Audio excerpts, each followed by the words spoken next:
What is up, homies? Welcome back to another trailer reaction from Heroes Reforged. We're reacting to the first trailer, The Mandalorian Season 3, coming in early 2023. That's about all we know about when the release date is coming. But if you want to see the uncut reaction for this show that we will more than likely do next year, check out the uncut reactions on Patreon, patreon.com/heroesreforged. We currently have the uncut reactions for Mandalorian Season 2. That was the very first show that we started doing reactions for. Check that out on there. We'll do Season 3. We'll probably be doing more of the Star Wars stuff. I know it's a little bit of like a little nostalgia for us. Yeah. It was the beginning journey of our journey here on this channel. So really cool. If you haven't subscribed yet, turn that red button gray. Let's get to 100K, people. We're almost there. We're almost there. We're right. So close. We're edging 100,000. Come on. Yeah. I'm kind of just ready to get into this trailer. I have no expectations, and I just want to know what they got for us. If people are watching us and they don't know how much we love this show, go back, watch all of our reactions for the entire season 2, not just here on YouTube, but go to Patreon. Those are the good ones. Like, those are the good ones. Those are my favorites. I don't think we need to say anymore. We love Mando. We're excited for this. Let's go. Come on, Papacito Pedro. Come on. All right, here we go. In 3, 2, 1, go. Ooh. I would like to see the one baby. that you saved? Previously on The Mandalorian. You are as its father. Sweet. A clan of 2.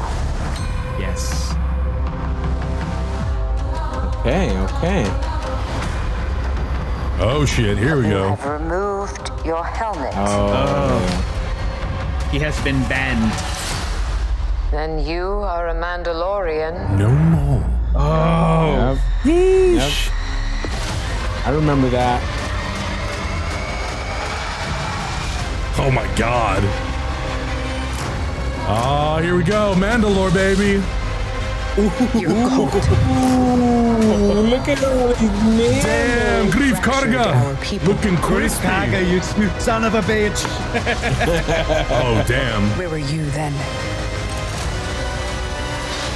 Yeah. Oh, hell yes. Hell yes. Did you think your dad was the only Mandalorian? Let's go. Oh my god. Salacious Crumb, you son of a bitch. Yes. Yes, R5. Babu freak. Oh my god. Hang on. Punch it. You ready for an adventure? Oh my god, that shot's incredible. Look, Grogu made it. Grogu made it on the logo. That's my favorite father and son. That's my favorite father and son. Let's go. I don't know what it was like to be there back in the 70s to watch the original Star Wars, but I feel like this show is our version of that. Like, getting attached to this storyline, to this character of Mando breaking the rules of like what it means to be a Mandalorian, and attaching to Grogu and then giving us Grogu. This show is special. Like, we just watched Andor. That looked awesome. We just watched Tales of the Jedi, and that looked amazing. And this somehow looks just as fresh as all that other content. Like, it's crazy to think of how good this show is and how attached we are to these characters. And I also feel like Mandalorian. Oh yeah, go ahead. Go ahead, Goosebumps, go. No, that's it. Oh, that's it. I got goosebumps. I also think part of it is also because, like, even though the sequel trilogy was kind of like the rebirth of the Star Wars cinematic era, Mandalorian was kind of not a rebirth, but I don't know, it kind of was a little bit of like a it re-energized Star Wars in a different way because it's serialized television, and it tapped into kind of like the roots of what created Star Wars in some way, you know, the serialized sort of format. And it did it in a corner of the galaxy and with characters that are completely fresh, completely new. Up to that point, we had seen primarily all characters that had been established in other films. So I think it was also just sort of like the unexpectedness and the unknown of Mandalorian that I think was super intriguing. And then, you know, they pulled it off in spades and gave us a show that has amazing story, amazing characters, amazing visuals, amazing music by Ludwig Göransson.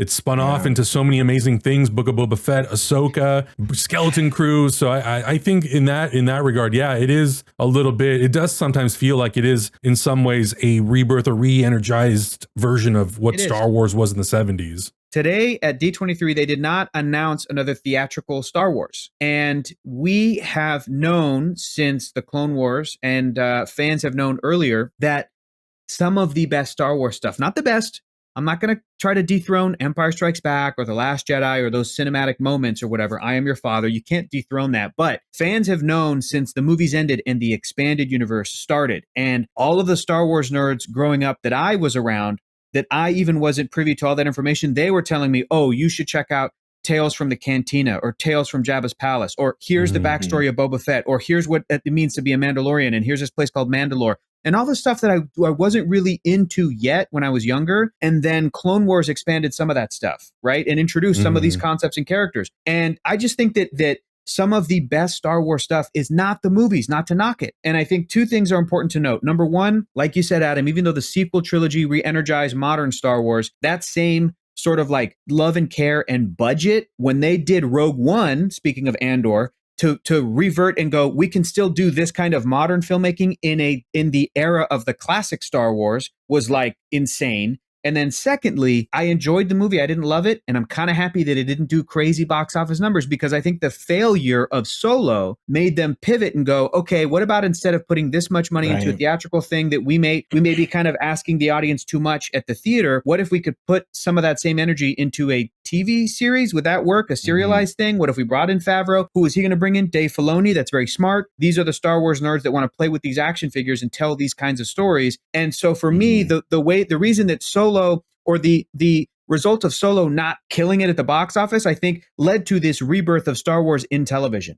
Because the animation fans knew, since Gendy's Star Wars, I knew that that's where some of the best stuff was. But to have that shift of focus to go live action Star Wars television, it's honestly been what the franchise has been all about for years. And now this season 3, dude, they're hyping up the sort of battle for Mandalore. It's the most crazy Star Wars action figure kids' dreams that you always want to see. That is, if you go to like the Star Wars Legends, or even now the stories being told in the comic or the novels, or the video games or whatever, it feels like that stuff that's like, man, this crazy epic event happened, would have been so cool to see it, never saw it, right? And now it's like they're just gonna show us all the best stuff. They're just gonna do it. Yeah, they're just gonna do it. Even as far as going back and doing like flashbacks to things in the Clone War era that only kind of existed in Dave Filoni's animated series, but now they can go back and create live action moments. Like, it wouldn't surprise me, and I don't know if this will happen, but it wouldn't surprise me if in the Ahsoka series, we got flashback moments from Star Wars Rebels where they like de-age Ezra and they make him look younger. It's like recapping the final moments of what happened in Rebels to catch the audience up to speed. And then boom, now we're in the Ahsoka show, live action. It's all the actors. It's all this stuff. Honestly, it could be really, really cool. And so I mean, it's really amazing to see. And I'm really glad that Star Wars embraced streaming. There's a part of me that definitely would think like, oh, streaming or Star Wars, we're theatrical. But I do think if you can find the right material, then I think it's today, especially, it's as valuable on streaming as it is on the theater screen, you know? And I think that like this Mandalorian story has worked out so incredibly well for them, and it has blown the Star Wars universe open in live action. And we would never have seen Rosario Dawson as Ahsoka or all these other characters come back. And it's really cool to be able to just be a fan and to be able to sit here and like witness these things. We would have never seen the rebirth of Boba Fett, you know, like all these things would have never happened. And regardless of how people feel about it, just the fact that we get the chance to even experience it and it's not just a thought in our head is really, really cool. And it'll always get better. They'll always improve. The tech will improve, you know, all that sort of stuff. So it's kind of a win-win for Star Wars fans. You know, you don't have to love everything. You know, that's totally fine. Just give it a shot. And if it's not for you, there's other Star Wars stuff out there for everybody else. Adam, to go back to your point about serialized Star Wars stuff, and, you know, we thought it was all about theaters. But once again, this is going to be a Dave Filoni stan channel. Dave Filoni knew this was a way to tell Star Wars stories back when he started Clone Wars, like the animated version of Clone Wars. He was like, look, I'm going to tell this super long story. I'm going to bring in great characters. Like, this is how you tell a Star Wars story week to week. He's been doing it for decades, dude. Like, we're just catching up to 20 years.